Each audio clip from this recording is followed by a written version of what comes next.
Kaixo.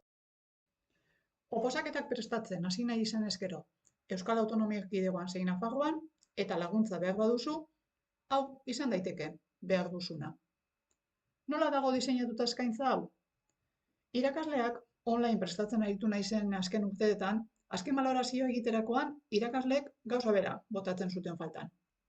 Naiz eta saioetako aurkezpenak bazituzten, saio bera grabatu eta bideoak eskuragarri izatea. Berriro ikusi ahal izateko, balasaitasunez eta bakoitzak ahal zuenean.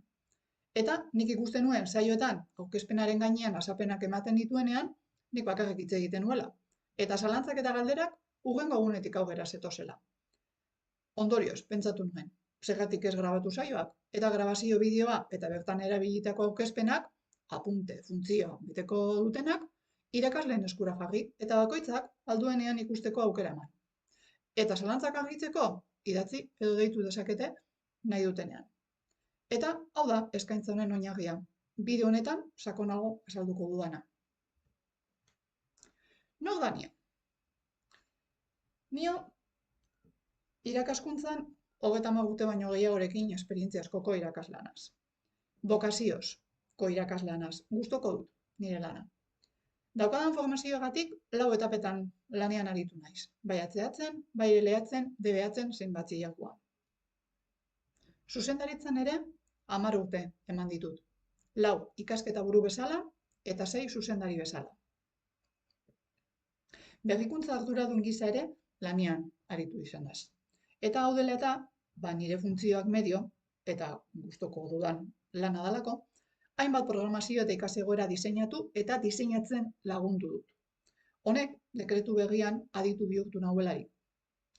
Eta posez eta harrotasunez esan aldot, azken oposaketetan nirekin prestatzen aritu direne irakasle askok plazatera dutela. Ahozko aurkezpenetan oso nota altuekin gainera.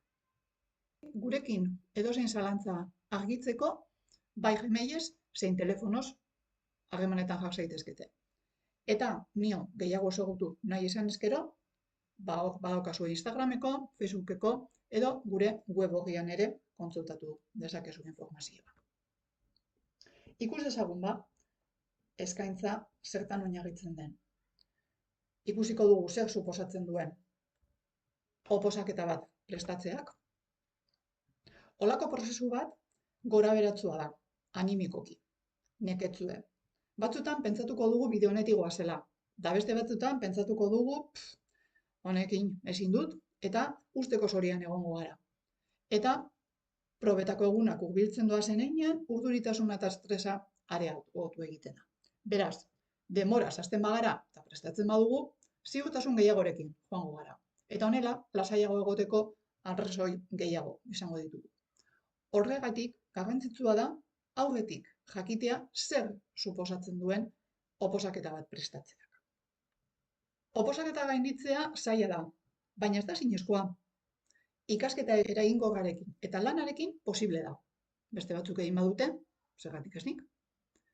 Oposaketa prestatzeak luzera begirako lana eskatzen du. Proba teorikoa prestatu behar dugu. Teoria, gai teorikoak dituen atal guztiak, prestatu behar ditugu, ikasi behar dugu.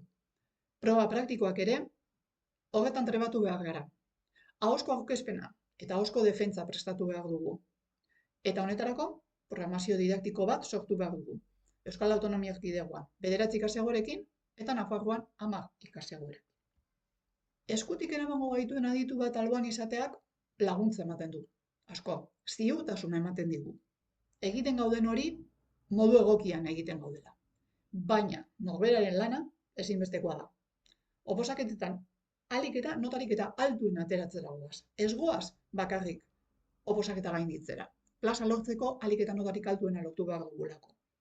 Egoki ikasteko teknikak ezagutzeak ere laguntzen du, baina horiek praktikan jarri behar dira. Eta praktikan ez baditugu jartzen, oposaketa gainditzea zailago izango zaigu. Azken momentuan ikasteak gehienetan behintzat ez du balio. Eta oposaketa gainditzeko aukerak mugiztu egiten ditu. Beraz, hau aurrera eramateko, noiz eta nola trebatuko gara. Nola has gaitezke oposaketa bat prestatzen. Lehenengo eta behin, toki atsegin bat bilatuko dugu. Gure gauzak han izango ditugu. Arreta galtzen lagunduko diguten gailuak gelatik kanpo utziko ditugu. Adibidez, telefonoa. Arreta galtzen dugun bakoitzean berriro hartzea kostatu egingo zaigulako. Ikasten gauden denbora hori kontzentratuta egoteko, balik eta arreta galtzeko ditugun elementuak kanpoan utzi behar ditugu. Ez da ikasten dugun denbora, baizik eta nola ikasten dugun denbora horretan. Ez da zenbat ikasten dugun, baizik eta nola ikasten dugun. Ikasten hasi aurretik planifikazio bat egitea ezinbestekoa da. Eta naiz eta oso agerikoa izan, askotan ez dugu egiten. Eta azkenean erortzen gara improvisazioan. Edo daukagun denboraren arabera ikasten hasten gara. Eta planifikazio egoki bat egitea ez da lan erraza. Zintzotasunez erantzun behar dieguleko adibidez galdera hauei. Zenbat ordu ikasiko ditut egun bakoitzean? Ez zenbat ikasi nahiko nituzkeen, baizik eta egiten zenbat denbora daukat honi eskaintzeko. Asteko helburuak zeintzuk izan daitezke. Zenbat egunetan ikasteko aukera daukat. Ahalik eta gutxien distraitzeko zer egin dezaket. Etekin handien ateratzeko beharrezko material guztia daukat eskuragarri, non ikasiko dut. Esaten genuen leku atsegin bat izatea egokia dela. Hori ere planifikazioan sartu behar dugu. Kontuan izan behar dugu. Ikasturteko planifikazio erreala egin behar dugu. Planifikazio ideal bat egiteak askotan frustrazioa eramango gaitu. Ezin izango dugulako bete. Eta azkenen ikusiko dugu ez goazela aurrera eta neketsuagoa izango da bidea. Lehentasunak ezar ditzakegu. Ikasteko libre izango ditugu ordu tarteak jarriko ditugu asteko plangintzan. Sartu kalendarren edo antzeko aplikazio baten eskuragarri izateko. Kuaderno nahiago badugu edo agenda nahi badugu, erabiltzen duzuen hori. Eta hilebirik behin edo arinago bada, beharrezko ikusten badugu, berrikus dezakegu plangintza. Egokitzen joateko. Batzuetan, aurre ikusita ez geneukan zerbait gertatu da, eta aste honetako plangintza bertan bera geratu da. Ezin izan dut aurrera eraman. Bueno, ez da ezer gertatzen. Holakoak ikasturtean zehar asko izango ditugu. Dena ez dagoelako gure esku. Beraz, berrikustea eta planifikazioarekin aurrera jarraitzea garrantzitsua da. Ezinbesteko baldintza badaukagu. Programazio didaktiko bat bere ikasegoarekin entregatu behar dugu. Programazio hau ez badugu epean entregatzen, ez dugu aukerarik izango oposaketetara aurkezteko. Ja ez gainditzeko edo plaza lortzeko, baizik eta aurkezteko. Beraz, behin betiko onartuen zerrenda ez da argitaratzen, programazio didaktikoak entregatu arte. Eta ez daudenak zerrenda horretan, hau da, ez duenak eperako entregatu, oposaketetan aurkezteko aukera gaudu. Ze gomendio ematen du niok? Zek gehituko du oposaketa gainditzeko aukera? Oposaketa prestatzeko aditu baten laguntza badugu, ziurrago joango gara oposaketetara. Eta behintzat bideo honetik goazela jakingo dugu. Modu egokien ikastea. Aurretik esan dugu, ez da zenbat ikasten dugun, baizik eta nola ikasten dugun. Plangintza erreal bat egitea, eta respetatzea, betetzea, eta behar denean egokitzea. Nagitasunari hau egitea, batzutan zaila izaten dana, baina egin beharrekoa. Ekina izatea, konstantea izatea. Batzuetan pentsatuko dugu, ez daukat indarrik, ez nago konzentratzen, ez du aurrera, baina beti geratzen da zerbait. Beraz, egon hor, apunten aurrean, biztatik bada ere, zerbait beti geratuko zaigu. Eta animoaz galtzea. Aurrera bota behar dugu, badakigu prozesu luzea dela, neketsue, eta pazientzia izan behar dugula. Beraz, nire gomendiorik eta nagusiena ez etzi. Edozein momentutan zalantzak galdetu. Lanen batean, ez badakigu nola jarraitu aurrera, galdetu eta laguntza eskatu. Laguntza eskatzea garrantzitsua da, eta hori da gasoietariko bat, pertsona ditu bat hartzen duzuena laguntzeko olako prozesu batean. Lana zuzendu ostean, zerbait argi geratzen az bazaizu, irakaslearekin harremanetan jarri. Garrantzitsua, oso garrantzitsua da, zalantza guztiak argi geratzea. Gero bestela, oposaketetara goazenean, zalantza horiek beti ateratzen dira. Beraz, zalantza berdina 3, 4 aldiz ere galdetu behar badizue irakasleari. Argi ez zaizuelako geratu, galdetu. Simulazioak egitea ere garrantzitsua da, eta oso gomendagarria. Batzuk balotzagatik, agian da probarik eta gogorrenetarikoa simulazioa egitea, baina bakoitza bere burua egoera horretan jartzeak laguntzen du ere jakiteko nola erantzungo duen. Edo nola erantzungo dugun. Horregatik da garrantzitsua eta oso gomendagarria simulazioak egitea. Beraz, esan dugu, bidea luzea da, neketsua. Gora berandikoa. Batzuetan pentsatuko dugu aterako dugula. Beste egun batzuetan usteko zorian egongo gara. Baina lan eginez posible da. Eta naiz eta laguntza izan, pentsatu lortu dezakezula. Zure esku dagoela. Zeintzuk dira NIOren helburuak? Oposaketa gainditzeko beharrezkoa den marko teoriko eta legala ezagutaraztea. Indarrean dagoen dekretua ondo menperatzea. Loturak egitea. Programazio didaktiko egiteko baliabide ezberdinak aurkeztea, eskaintzea. Osatzen laguntzea eta zuzentzea. Aurkeztu eta defendatu behar diren programazio eta ikasegoeren garapenean laguntzea. Proba teoriko zein praktikoko atalak azaltzea. Proba praktikoak garatzea eta zuzentzea. Badakigu proba praktikoa dela beldur handia ematen digun probetariko bat. Kasu praktikoak jartzen dizkigutelako eta hain kasu praktiko desberdinak izan daitezkeenez, ebasteko ere oso desberdina izan daiteke. Eta epaimahaiaren ebaluazio irizpideak nahiko orokorrak direnez, batzuetan ez daukagu oso argi nola bideratu. NIOren helburua izango da, kasu praktiko hauek laguntzea, eredu batzuk ematea, gidoi bat ematea, eta zuek egiten dituzuen horiek zuzentzea eta gomendioak luzatzea. Eta bukatzeko, entregatu beharreko programazioa eginda eta zuzendua izatea beharrezko datarako. Oposaketak aurrera eramateko, ikasteko prozesu eta metodologia bat eskaintzen da. Oposaketak gainditzeko beharrezko formazio osoa eskaintzea da gure helburu nagusienetarikoa. Eta honetarako behar den guztia zuen esku jartzea. Eta honetarako, ze metodologia erabiltzen dugu? Nola funtzionatuko dugu? Lehenengo eta behin, planifikazioa. Plangintza bat eskuratuko da. Programazioa zein ikasegoerak egiteko egutegi batekin. Eta lanak entregatzeko data zehatzekin. Atalka egingo dituzue lanak. Baina, gero, bukaeran, osotasunean ere, beste zuzenketa bat egingo da. Ziurtatzeko koherentea dela, hau da, guk jar dezakegu metodologia bezala, talde kooperatiboetan lan egingo dugula, eta ikaskuntza kooperatibo erabiliko dugula, eta gero, ikasegoretara goazenean, diseinatzerako orduan, jardura guztiak banaka egiten dituzte. Hori ez da koherentea. Beraz, horregatik garrantzitsua da, zuzenketak atalka egiteaz gain, bukaeran programazioa goitik eta bera berriro zuzentzea. Koherentzia hori ziurtatzeko. Azalpenak. Material guztia eskuragarri izango duzue hasieratik. 11 bideo izango dituzue eskura, 11 bideo horien aurkezpenak eta baita beste material osagarri ugari ere. Bakoitzak behar bestetan ikusteko bideoak izango dira. Material eskuragarri daukazuenez, zuek edo nahi duzuenean ikusteko. Aurkezpenetan, hitz asko ikusiko duzue dagoela. Kontutan eduki, ez dira ohiko aurkezpenak. Dira zuen apunteak. Eta horrela daude diseinatuta. Aurkezpen bakoitzaren bukaeran, galdetegi bat aurketuko duzue. Ziurtatzeko, aurkezpen horretan azaldutakoa ondo ulertu duzuela. Eta ez bada horrela, galdetu. Lan guztiak eta material guztia Classroomen izango duzue. Eta lanak jasotzen duzuen bezala, entregatzen joango zarete Classroom bidez.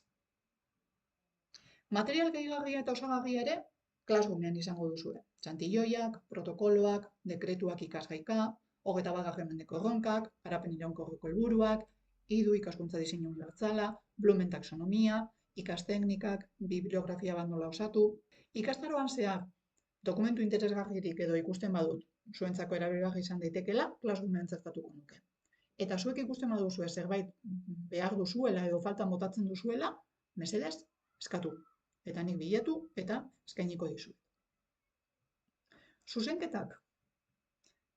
Aurretik azaldu bezala, zuzenketak lanak egin ahala zuzentzen joango naiz. Baina gero bukaeran osotasunean berriro zuzenduko da. koherentzia eta kohesio hori ziurtatzeko. Eta ahozko aurkezpenaren simulazioa oso garrantzitsua egitea. Programazioa eta ikasi egoeraren ahozko defentsa. Hor, feedbacka jasoko duzue eta gomendioak. Hori Meet bidez egingo genuke. Zalantzak emailez edo telefonoz. Lanak egitean sortzen diren zalantzak irakaslari idatziz emailez. Ahalik eta arinen erantzuten saiatuko naiz. Eta telefonozko deiak ere erabil ditzakezue.